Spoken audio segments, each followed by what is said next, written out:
Bismillahirrahmanirrahim. Assalamualaikum warahmatullahi wabarakatuh. Alhamdulillahirabbil alamin wa bihi nasta'inu ala umuri dunya waddin. Asyhadu an la ilaha illallah wa asyhadu anna Muhammadan abduhu wa rasuluh. Allahumma shalli ala sayyidina Muhammad wa ala ali sayyidina Muhammad.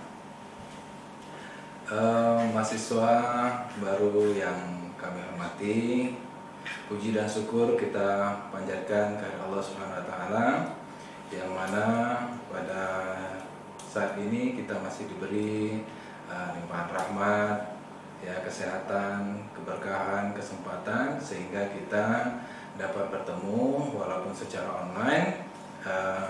Tetap kita syukuri atas nikmat Allah yang telah diberikan kepada kita.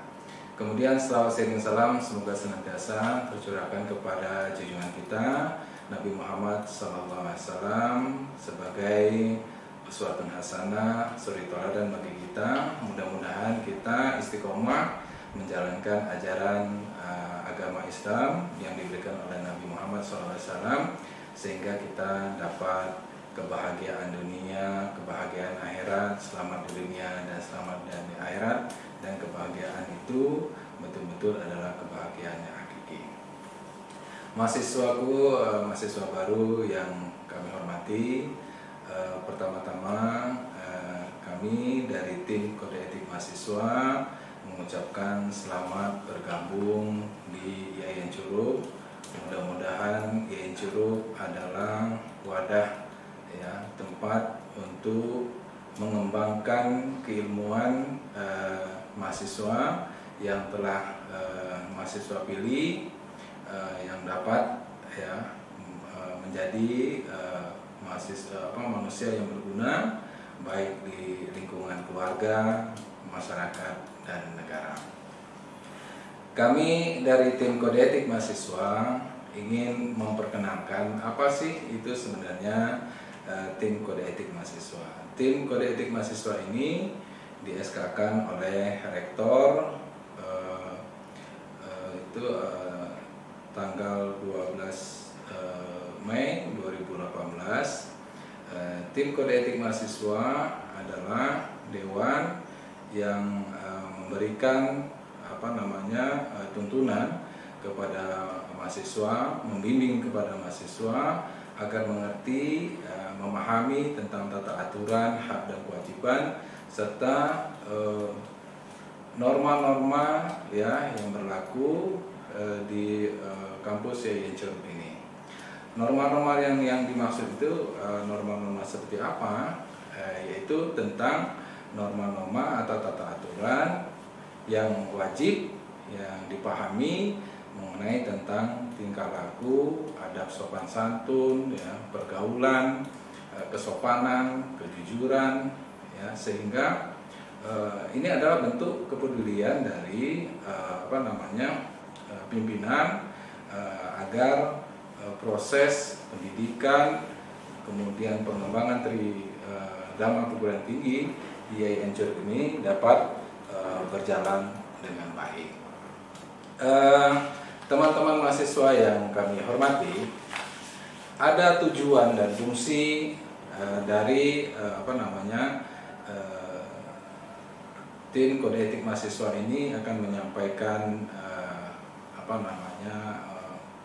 apa saja sih yang jadikan tujuan dan fungsi itu. Yang pertama adalah untuk menjamin tegaknya kode etik dan tata tertib mahasiswa demi tercapainya suasana kampus yang kondusif dan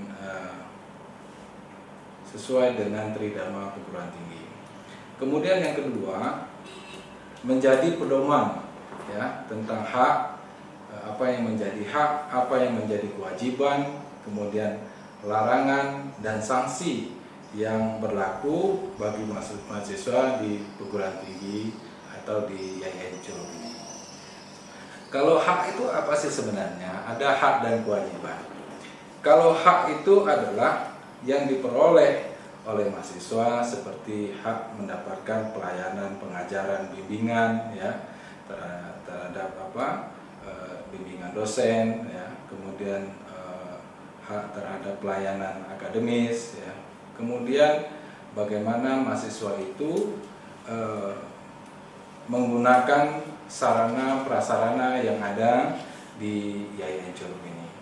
Kemudian hak apa lagi? Memperoleh hak untuk menyampaikan suara, aspirasi, ya, untuk kemajuan kampus ke depan, ya. Kemudian mahasiswa dapat mengembangkan minat dan bakat, ya, yang ada yang dimiliki oleh mahasiswa yang bisa dikembangkan di IAIN Curug ini. Kemudian apa itu kewajiban? Ya, kewajiban adalah ya sesuatu yang harus ditanggung, ya, yang harus dilaksanakan oleh mahasiswa, ya, sesuai dengan tata aturan yang berlaku. Kemudian menjunjung tinggi, ya, dan mengamalkan ajaran agama Islam dan mengaplikasikan akhlak yang mulia. Selanjutnya, kewajiban mahasiswa adalah memelihara sarana dan prasarana yang ada di IAIN Curug ini. Mahasiswa sekalian yang kami hormati,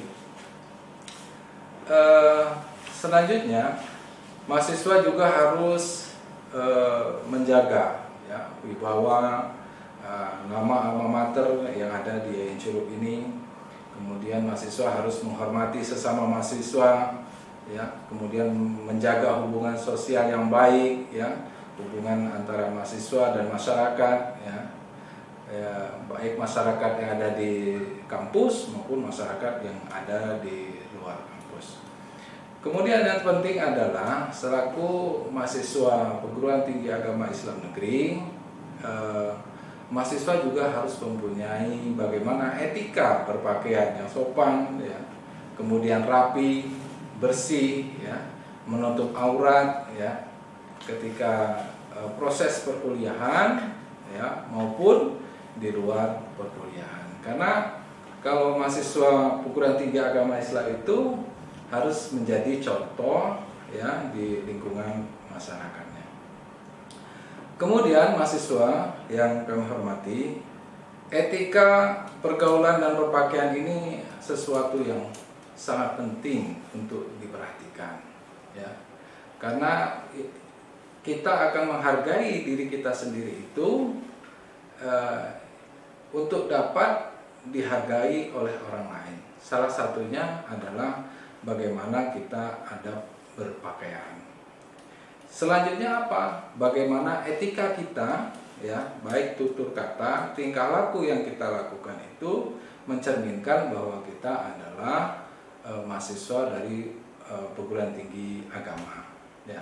Karena kalau mahasiswa dari perguruan tinggi agama itu akan menjadi barometer apakah proses pendidikan yang diberikan di kampus itu dapat mewarnai kehidupan mahasiswa menjadi uswah atau contoh bagi lingkungan masyarakat di mana tempat kita tinggal.